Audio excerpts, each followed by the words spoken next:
Hello, I'm Suzanne Doyle. I'm not your usual politician. I like to be direct and straight talking. I'm uncomfortable in the limelight. I'm even uncomfortable doing this video. I'm happiest when I'm driving projects and raising issues of local and national importance.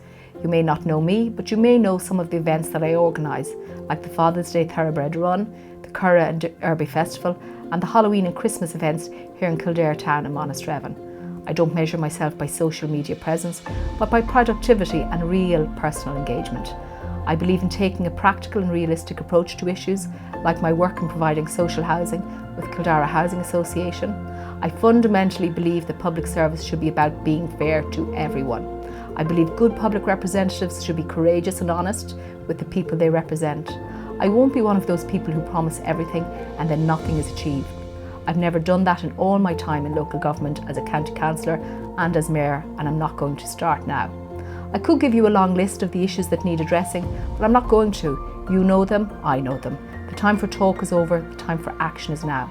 My only promise. If elected, I'll do my best for the people and the communities of County Kildare. I'll fight for you every day. So on election day, vote Suzanne Doyle #1, and I won't be afraid to stand up or stand out.